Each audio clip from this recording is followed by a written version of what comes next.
Bismillahirrahmanirrahim. Assalamualaikum warahmatullahi wabarakatuh. Selamat datang rekan-rekan sekalian sekali lagi di channel Prof Radit. Insya Allah pada kesempatan kali ini saya Mirah ditemani oleh Pak Azhar Alam. Pak Azhar Alam, Masya Allah. Jadi Pak Azhar Alam ini adalah wisudawan ya, calon wisudawan dari Doktoral Ilmu Ekonomi Islam Universitas Airlangga. Nah mungkin kita kenalan dulu ya sama Pak Azhar. Silakan Pak Azhar bisa memperkenalkan diri. Baik, perkenalkan nama saya Azhar Alam. Saya mahasiswa S3 Ilmu Ekonomi Islam angkatan 2021-2022 ya di bulan September. Kemudian saya adalah seorang dosen aktif di Universitas Muhammadiyah Surakarta. Oh, Masya Allah. Di program studi Hukum Ekonomi Syariah, Fakultas Agama Islam. Masya Allah, Hukum Ekonomi Syariah. Baik, nah ini menarik ya hari ini pembahasan kita hari ini. Tapi sebelum itu kita mungkin ingin tahu dulu nih seorang Pak Azhar dari Surakarta ya. Tapi aslinya dari mana Pak? Ya Solo ya, deket-deket situ lah ya Pak ya. Deket lah ya. Mungkin kayak kalau Karanganyar ya mungkin Sidoarjonya. Sidoarjonya Surabaya gitu ya. Nah, apa sih yang membuat Pak Azhar yang dari dulu S2-nya jurusan apa Pak? Saya alumni S2 Ekes Uner. Oh, Ekes Uner juga. Nah, memutuskan untuk lanjut di Doktoral Ilmu Ekonomi Islam padahal jenengan ngajarnya di hukum gitu Pak. Nah, sekiranya apa sih alasannya memilih Doktoral Ilmu Ekonomi Islam Uner? Baik, terima kasih. Di antara alasannya memang ya, di antara background studi ya, sebenarnya kalau saya di S1 saya punya sarjana ekonomi juga, S2 ekonomi, tapi waktu itu masih di sekolah pasca ya, sekarang udah di FEB. Masih awal-awal. Iya, awal-awal saya tuh kalau nggak salah angkatan ketiga. Kemudian hari ini kembali lagi gitu ya. Jadi saya, walaupun saya juga punya S1 hukum, jadi S1 saya itu dua. Gitu. Saya itu dua, yang satu akuntansi, yang kedua adalah hukum Islam. Itu yang membuat saya sebenarnya memiliki banyak pilihan. Tapi kemudian karena mungkin juga dari background keluarga, relasi itu dekat ekonomi, maka saya ambil ekonomi. Kemudian akhirnya ya memilih Airlangga ya karena di sini ya sebagai pusat ya yang salah satu fakultas pertama yang mendirikan ekonomi Islam di bawah nama Fakultas Ekonomi dan Bisnis, saya kira juga menjadi rujukan. Gitu. Jadi ya banyak keunikan dan saya kira hal yang menarik lah, filosofi yang juga berbeda. Nah ini juga menarik. Masya Allah. Ternyata Pak Azhar ini doyan belajar ya, bisa kita bilang ya. S1-nya aja 2 kali, kemudian langsung S2 dan S3. Nah kalau boleh tahu nih Pak, dari S2 ke S3 berapa lama waktu yang Bapak butuhkan gitu untuk memutuskan lanjut studi lagi? Oke, memang ini akan tentunya berbeda-beda ya dengan kondisi masing-masing.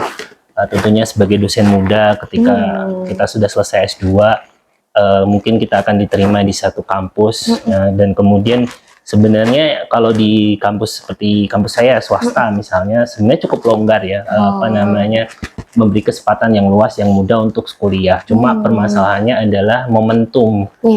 Momentum itu diantaranya adalah kan harus mendapatkan izin dari atasan, baik tingkat prodi, fakultas dan sebagainya. Tentunya kita akan melihat posisi kita di situ. Jadi misalnya saya waktu awal masuk, saya dosen itu tahun 2016 ya. Saya masih muda, kemudian setengah tahun atau selang beberapa tahun jadi sekretaris prodi, pernah jadi ketua kaprodi juga 2 tahun ya. Habis itu saya melihat ini kesempatan saya untuk lanjut ya, karena memang itu yang harus dibutuhkan karena memang program studi bila ingin berkembang dosen-dosennya harus punya niatan untuk belajar lagi. Masya Allah. Ternyata karirnya Pak Azhar setelah S2 dan baru jadi dosen langsung melejit ya di UMS Surakarta, Masya Allah. Jadi ya itu juga yang melatar belakangi Pak Azhar untuk lanjut studi ke Doktoral Ilmu Ekonomi Islam. Nah mungkin sebelum kita masuk ke intinya lagi nih Pak, apa sih yang menjadi hal yang berkesan gitu selama studi di Doktoral Ilmu Ekonomi Islam UNER? Ya kesannya ya di UNER tentunya di sana banyak idealisme ya, idealisme belajar, di mana tuntutan akademik kita diberikan arah yang ke sana gitu ya, visioner gitu ya.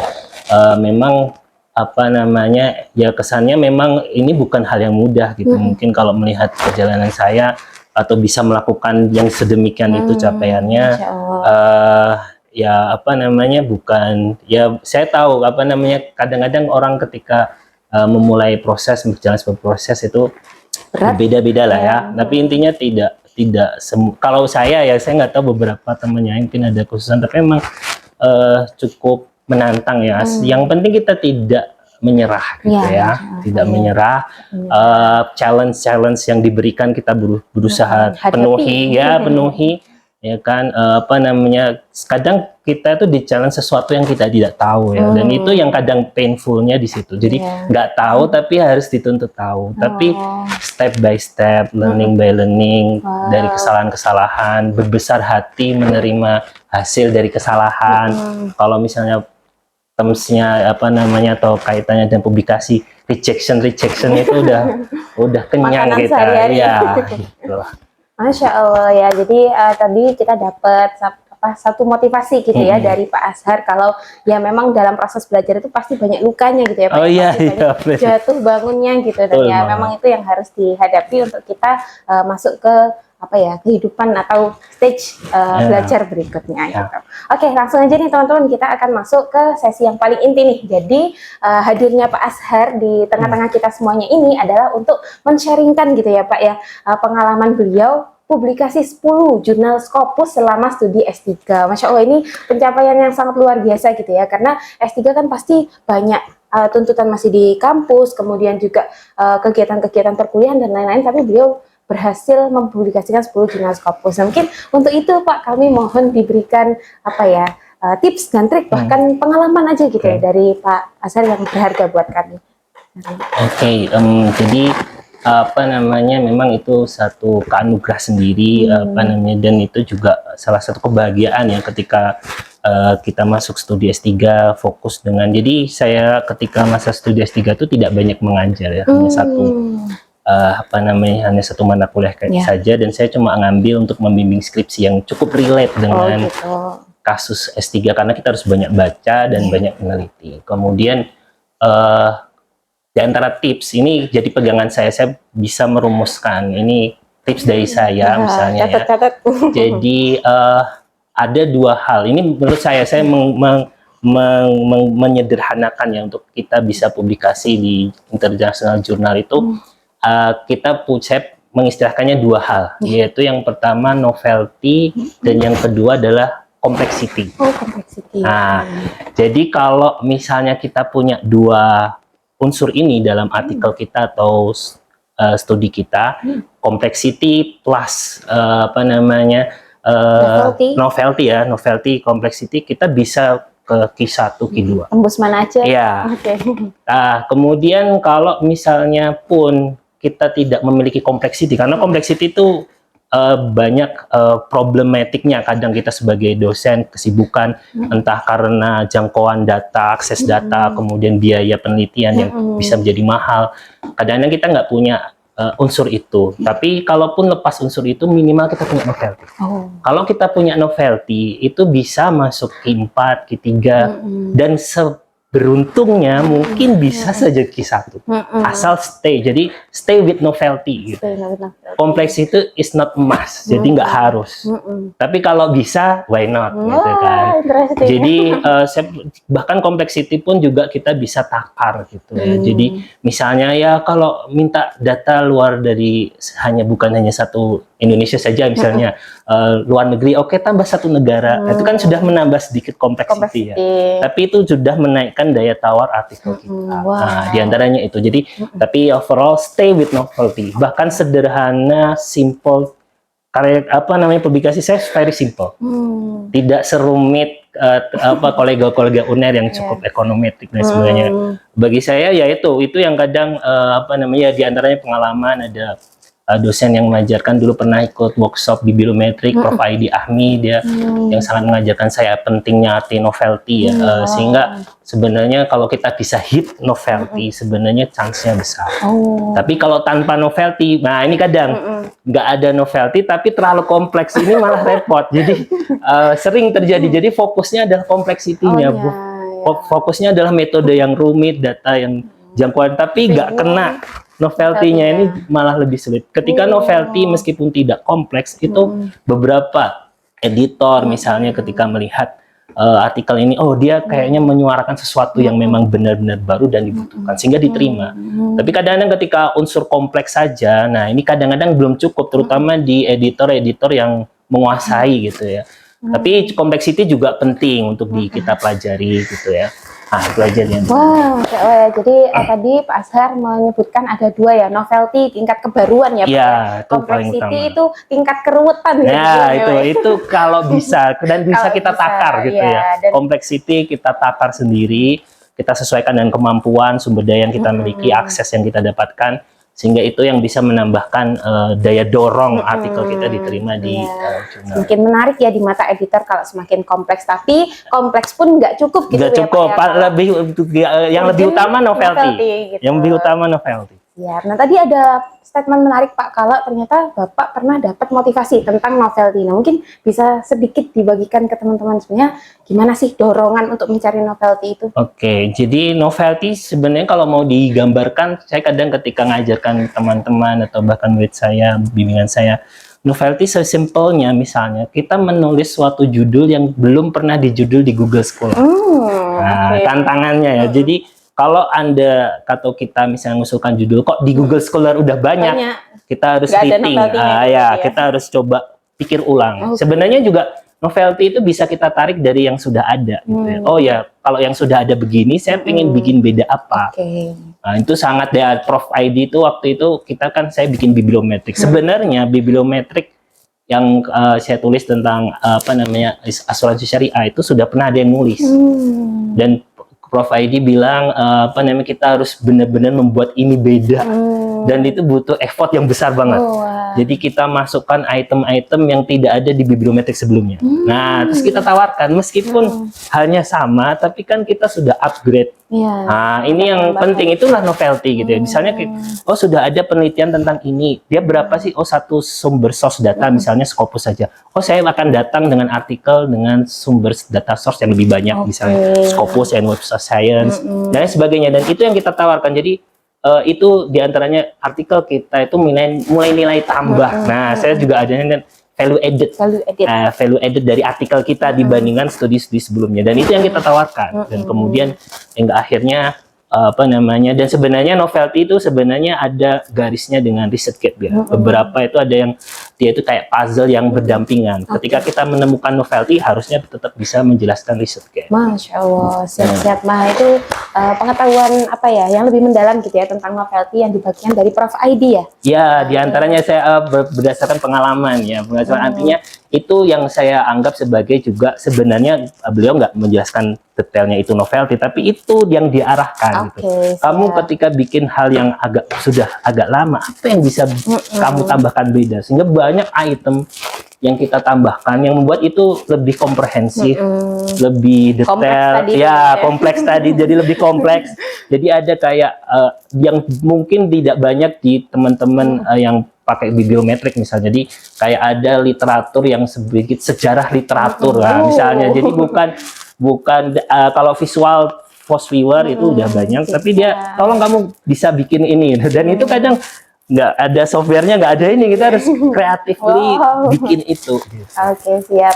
Nah, ini Masya Allah ya, jadi memang mencari novelty itu ada banyak cara, termasuk itu tadi menambah data, otak-atik gitu ya, diapain supaya sesuatu baru dan nggak ada di Google Scholar katanya. Iya, diantaranya. Nah, ini kan saya itu melihat Pak Azhar ya, Masya Allah ya, dalam waktu 3 tahun, mungkin 3,5 tahunan ya Pak ya, S3-nya. Alhamdulillah sih 2 tahun 10 bulan sih. Masya Allah, 2 tahun 10 bulan, nah bisa mempublikasi jurnal 10 Scopus gitu. Padahal kita tahu Scopus itu kan butuh durasi yang lama ya untuk proses review dan sebagainya. Nah, apakah keinginan untuk publikasi atau semangat riset itu memang sudah ada sebelum S3 Pak? Atau memang S3 itu baru mendapat tercerahkan untuk menggebu-gebu menulis gitu Pak? Mungkin. Oke, untuk motivasi bagian itu diantaranya adalah saya sebenarnya udah menakar ya kerumitan di jenjang S3. Selain riset yang kita bahas bersama dengan para pembimbing, itu adalah syarat publikasi. Jadi sebelum masuk pun saya udah ini. Jadi dan ini mungkin waktu saya tuh masuk, saya S3, saya baru punya 1 Scopus, itu pun akhirnya discontinue ya. Akhirnya maka itu membuat tantangan sendiri, sehingga itu banyak ngasih pelajaran. kemudian saya menyiapkan banyak artikel dan banyak ide gitu ya. Kita cobakan. Jadi kayak misalnya yakin artikel kayak gini di submit ke Scopus ya. Selama kita yakin di situ ada novelty yang kita tawarkan, kita boleh coba gitu ya. Meskipun akhirnya ya rejection dan sebagainya, tapi kita belajar dari itu semua. Hingga kita ya submit, cari jurnal, submit lagi. Meskipun kena rejection lagi, kita pelajari lagi, kemudian ya kita revisi. Dan bahkan mungkin ada beberapa jurnal yang misalnya ketika sudah mengalami revisi berulang kali, kemudian akhirnya ketemu jodohnya atau jodoh publikasinya. Ya kan, misalnya ditolak di Q3 diterima di Q2 misalnya ya, atau macam-macam ada cerita masing-masing ya. Wah, gitu ya. Jadi memang kalau bisa itu semangat riset itu sudah dibangun sebelum menginjakkan kaki di studi S3, tapi nggak masalah juga ya kalau misalkan baru menemukan motivasi di S3 pun Pak ya. Terus ini Pak, mungkin yang juga akan menjadi pertanyaan untuk Bapak Ibu yang mau lanjut S3 itu kan untuk memulai suatu jurnal aja itu kayak banyak gitu ya faktor-faktor yang harus mendorong, termasuk mentor, kemampuan bahasa Inggris, kemampuan mencari celah novelty dan sebagainya. Nah, kalau Bapak sendiri bagaimana sih mensiasati itu tadi, mentor, kemampuan bahasa Inggris dan juga kemampuan mencari novelty tadi? Ya, di antaranya kita tidak boleh berhenti belajar dan mencoba sesuatu. Jadi mumpung kita memang apalagi dalam taraf mahasiswa ya, salah itu bukan masalah gitu ya, tapi kita tidak boleh berhenti mencoba. Misalnya bibliometrik itu ya pengalaman pertama ketika S3 dan it works, berhasil. Kemudian ada artikel 1 tapi masih belum publish ya di Juni, tapi waktu itu mencoba ANP.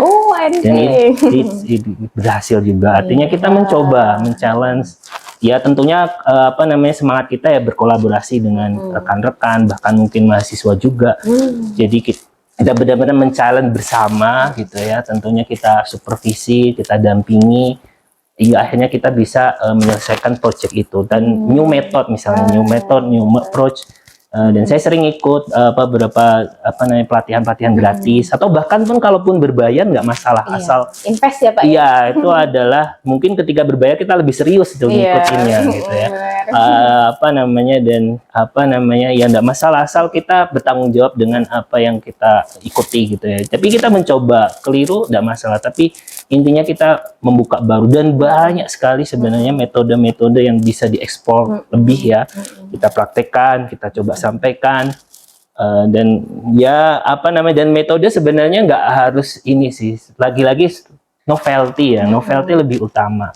Saya bahkan punya beberapa Scopus yang dia tidak selalu pasti metode kuantitatif, kualitatif yang cukup sederhana, simple, it works gitu ya. Jadi bisa, saya ada satu artikel dengan focus group discussion, jadi dengan diskusi kelompok, itu pun juga bisa. Jadi kenapa nggak mencoba ya? Maksud saya simple-simple pun juga patut dicoba gitu. Nggak harus selalu, wah berarti saya harus belajar metode yang kompleks gitu ya, yang misalnya ANP dan sebagainya.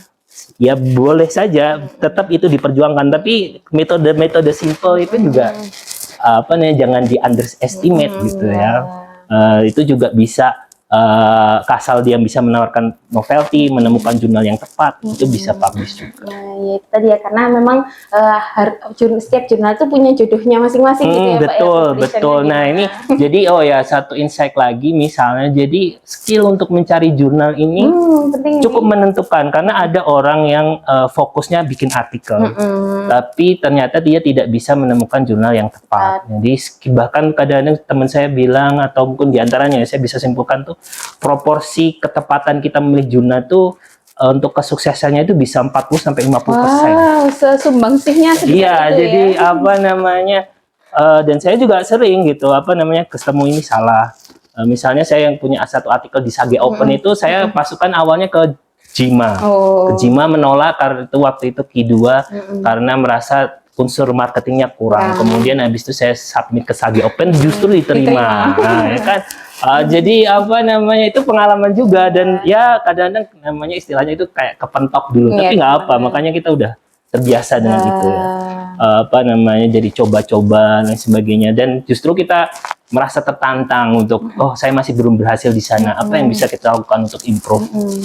Malah penasaran ya Pak ya, kayak ya kita catat aja, yang jelas kita tidak putus asa lah ya, dan sambil menyiapkan yang lain. Sebenarnya banyak kok jurnal-jurnal yang lain dan perspektif lain ya. Yang penting kadang kita nggak boleh lost confidence. Nah itu gitu, Pak, ya. harus tetap punya confidence lah. Oke, siap. Di lama-lama insya Allah bisa stabil lah di itu ya. Masya Allah.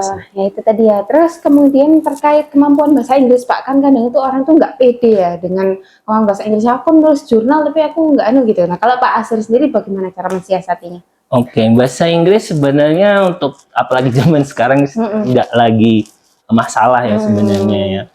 Memang yang penting diantaranya kita harus minimal ya, tapi ini memang harus jadi kebiasaan. Minimal kita punya bahasa Inggris pasif. Pasif itu kita bacaan kita bahasa Inggris. Ya. Kan misalnya Pak, saya nggak tetap bisa paham, ada Google Translate.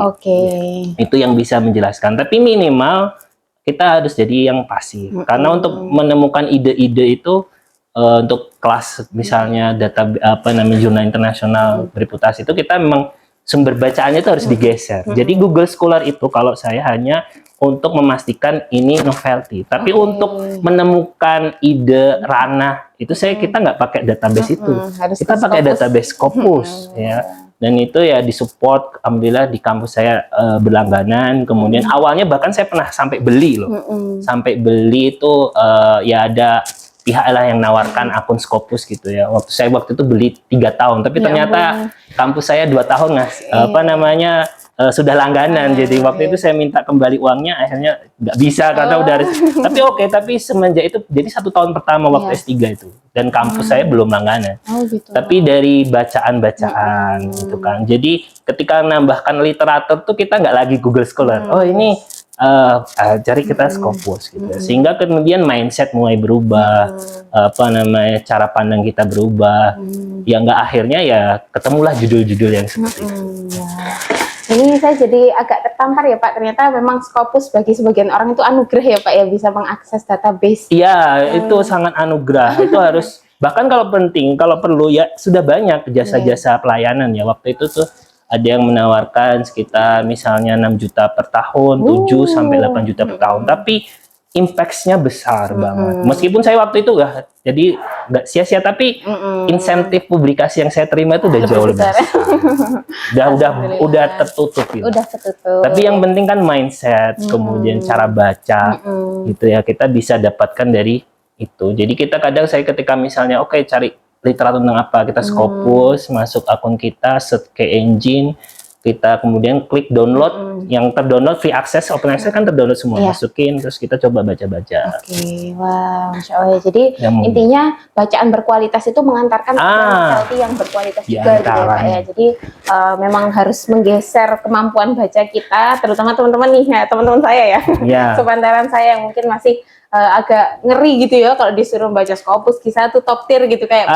Itu apalagi itu artinya itu juga ininya di sini ya, tuntutan di sini misalnya diuji seperti Pak Bayu dan semuanya, mereka sangat concern di situ gitu kan. Memang kalau mau agak lebih ada tantangan sendiri sih di S3. Sebenarnya kita disuruh mencari sesuatu yang baru, tapi belum terlalu kuat didukung literatur. Itu sangat berat tantangannya. Dan kita defend di situ, defend tuh kita pertahankan. Tapi maksud saya bukan berarti yang di Google Scholar itu tidak berguna ya, tetap.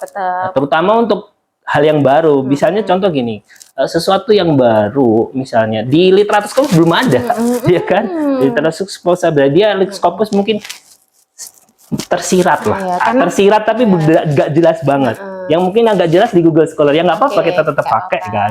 Karena kadang itu yang jadi tantangan S3 gitu ya, menawarkan sesuatu yang baru tapi belum terdukung literatur.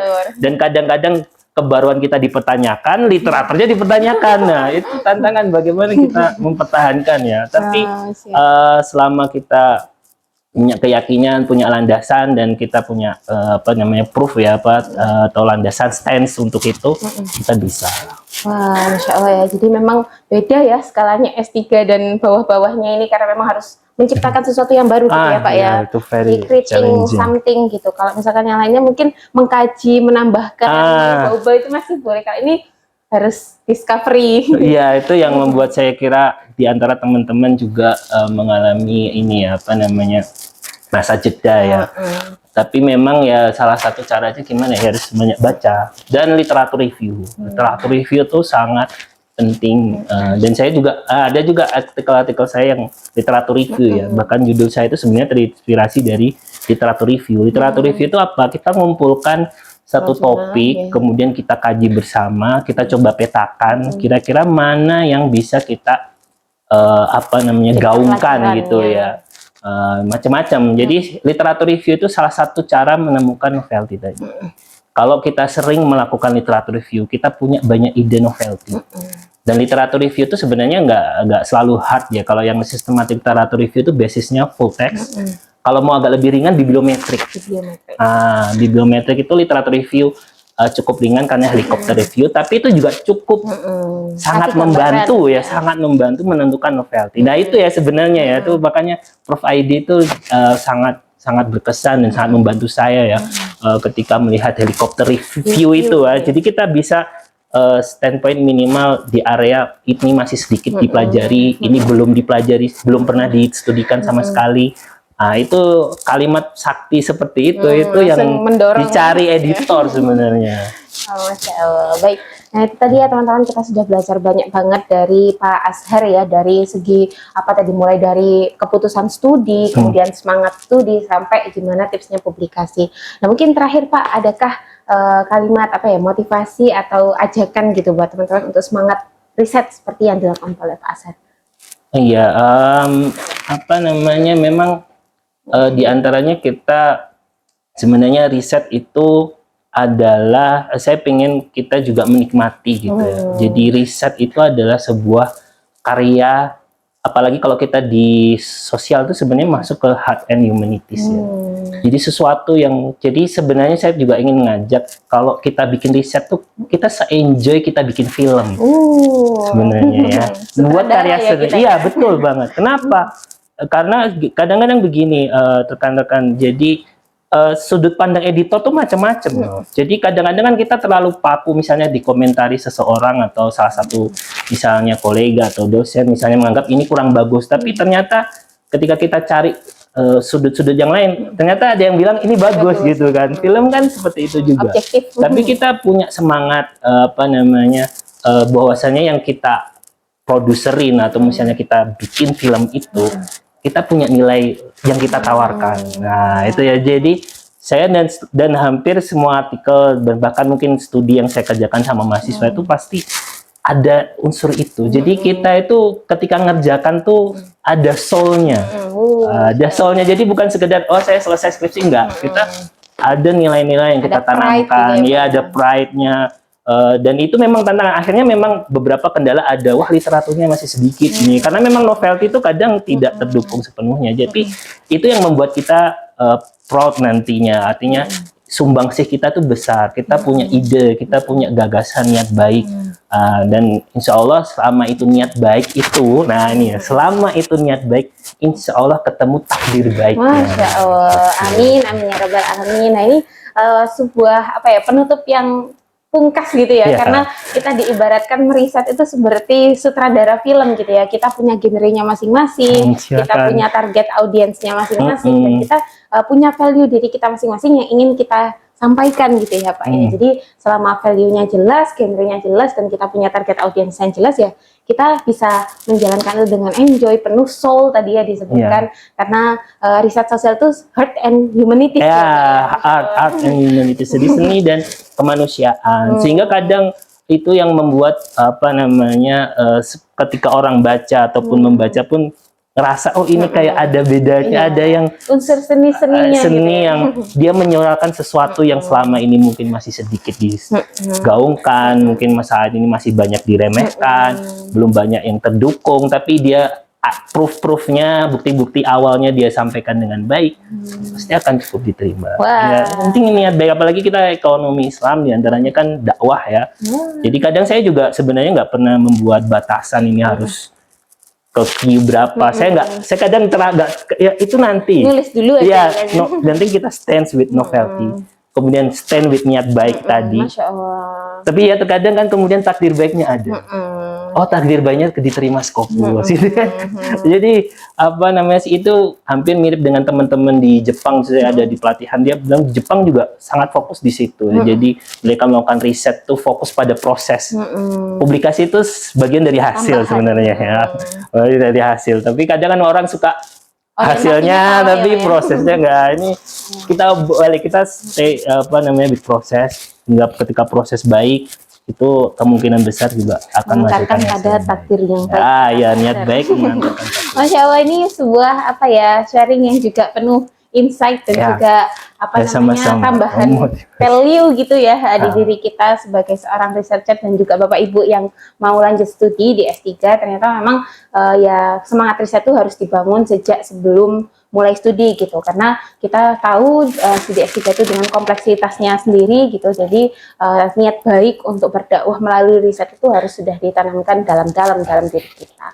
Nah, mungkin sekali lagi terima kasih Pak Azhar atas sharingnya, semoga bermanfaat, karena untuk saya sendiri pasti sangat bermanfaat semoga tambahan semangat gitu ya, karena riset-riset itu memang masih banyak celahnya di ekonomi Islam dan harus kita yang mengambil peran. Sekali lagi terima kasih Pak Azhar, semoga sehat dan sukses selalu. Kita akhiri teman-teman semuanya, sampai jumpa di video-video berikutnya. Wassalamualaikum warahmatullahi wabarakatuh. Waalaikumsalam warahmatullahi wabarakatuh.